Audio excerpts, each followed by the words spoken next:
Secunderabad parliament నియోజకవర్గం నుంచి BJP అభ్యర్థిగా పోటీ చేస్తున్న కిషన్ రెడ్డి ప్రచారంలో జోరు పెంచారు.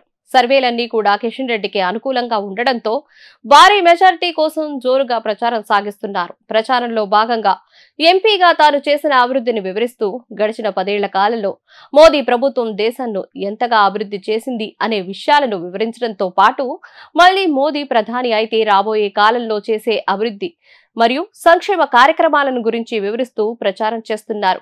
అదే సమయంలో కాంగ్రెస్ మరియు బీఆర్ఎస్ పై తీవ్ర విమర్శలు చేస్తూ కిషన్ రెడ్డి ప్రచారంలో ముందుకు వెళ్తున్నారు. నేడు ముషీరాబాద్, అంబర్పేట్, సికింద్రాబాద్ పార్టీ నాయకులు మరియు బూత్ కమిటీ ప్రతినిధులతో కిషన్ రెడ్డి సమావేశమయ్యారు. ఈ సందర్భంగా కిషన్ రెడ్డి వారికి ఎన్నికల్లో అనుసరించాల్సిన వ్యూహాలపై దిశానిర్దేశం చేశారు.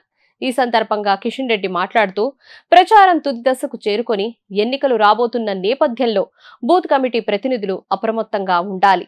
ఇతర పార్టీల ప్రతినిధులు ఎక్కడైనా ఓటర్లను ప్రలోభపెట్టే ప్రయత్నాలు చేస్తే పార్టీ అధిష్టానం దృష్టికి తీసుకువచ్చి ఈసీకి ఫిర్యాదు చేయాలి. ఓటర్లు అంతా కూడా స్వేచ్ఛగా వారి ఓటు హక్కును వినియోగించుకునేందుకు కృషి చేయాలి. సికింద్రాబాద్ పార్లమెంటు స్థానంలో మరోసారి కమలం పార్టీ జెండా ఎగరబోతున్నదని, ఇందులో ఎవరికి ఎలాంటి సందేహం లేదన్నారు. ఉదయం నుంచి సాయంత్రం వరకు పోలింగ్ బూత్ పరిధిలోని కార్యకర్తలు 12 గంటల పాటు పనిచేయాలని, మీతో పాటు నేను పనిచేస్తానని అన్నారు.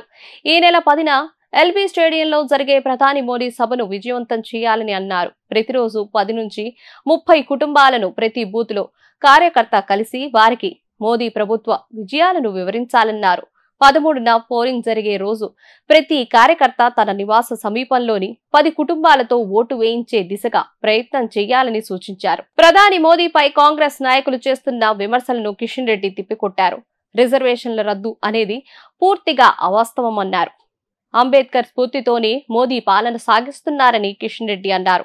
మరోసారి అధికారంలోకి వచ్చాక గ్రామ గ్రామానికి రాజ్యాంగాన్ని తీసుకెళ్తాం, అవగాహన కార్యక్రమాలు నిర్వహిస్తామన్నారు. సబ్కా సాత్ సబ్కా వికాస్ అనే నినాదంతో పనిచేస్తామన్నారు. దేశంలో గిరిజన ప్రాంతంలో ఇంకా కరెంటు లేని పరిస్థితి ఉందని, స్వాతంత్రం వచ్చాక కూడా చీకట్లో ఉండే వారిని గుర్తించి వారికి మేలు చేస్తున్నామని ఆయన తెలిపారు. దళిత సామాజిక వర్గాన్ని అభివృద్ధి చేయడం కోసం మోదీ ప్రభుత్వం పనిచేస్తోందని, ఎస్సీ వర్గీకరణకు కాంగ్రెస్ పార్టీనే ముందుందని కిషన్ రెడ్డి అన్నారు.